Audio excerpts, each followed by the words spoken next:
We was standing by the bar. It was at least about 15 people. They standing by the bar. Tony came in the bar. He walked, because they live right there. He walked down to the bar, went in the bar, came out with 2 bags. I was standing over there on the corner, me and another friend, and Anthony came and asked anybody for loose cigarettes. So the friend that I was standing with gave Anthony a loose cigarette. We was all engaged in a conversation. And that's when we noticed an unmarked car coming off of Patterson Park on the middle. And it made the left turn.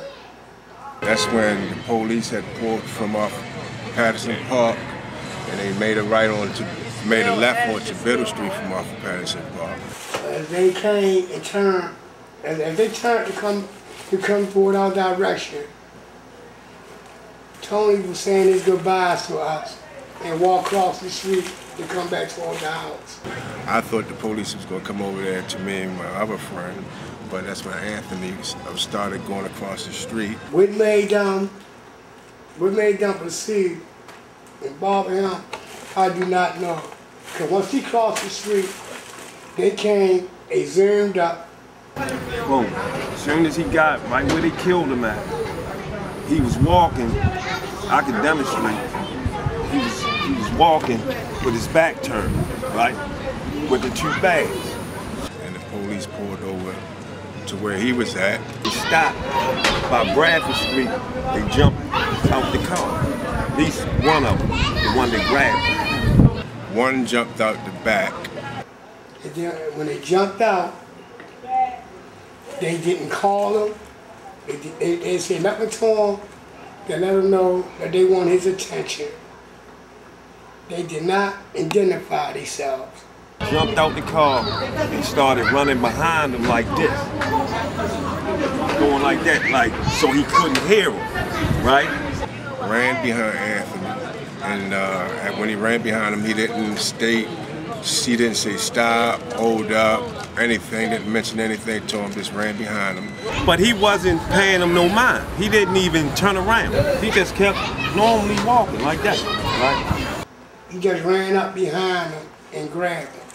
And when he grabbed him in the bear hug stage. They caught him where they, right there, where the thing at. When they got right there, he came behind him and grabbed him from behind and locked his arms. So he didn't jerk, you know what I mean? He ain't do none of this. He just stood there and he had his bags in his hand. So he probably tried to turn around to see who it was. Grabbed him, picked him up, and slammed him. That's when the officer took it upon himself and picked him up and slammed him. So then the officer, when he had his arms locked, he lifted him up like this. And he came down. When he came down, by his arms being locked, if his arms wasn't locked, he probably could have put his arm up so he wouldn't hurt his neck. So he lifted him up and brought him down hard. And he didn't resist nothing. He did not resist or nothing. He just feel like, you know, when Slay Gregg from behind, you got like this, that's it. How's you gonna resist? So he couldn't like get his balance together.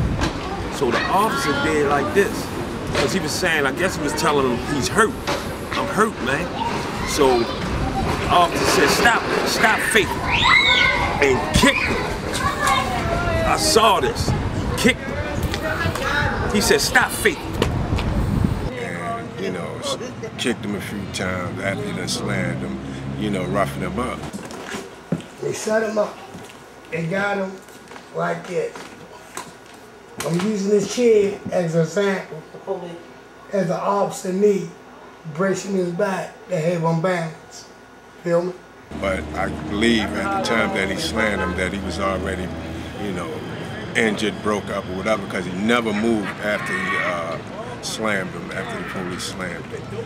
Then the officer, I guess, figured out he wasn't hurt. I mean, he was hurt. He was like, oh man.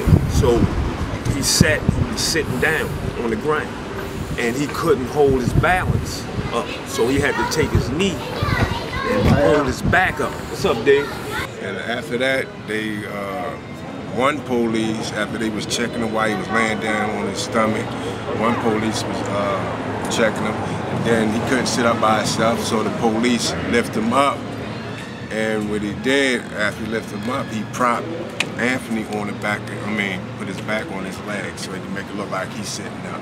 But at that time, he was already knocked out. He was already knocked out.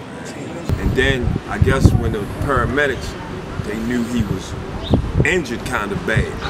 And then they started rushing.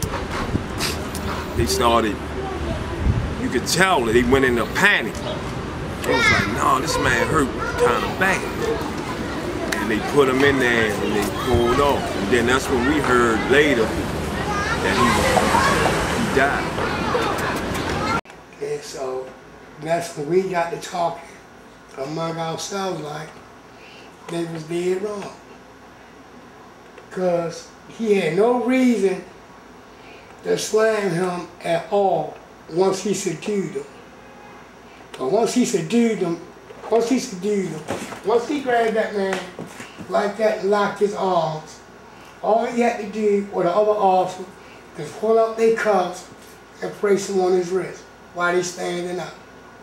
That's all they had to do. And from there, they could have went on with their investigation or whatever they called they stopped looking for. Whatever they were trying to find, they charge them with or whatever. They could have done that. That was it, plain and simple. And that man has still been alive today.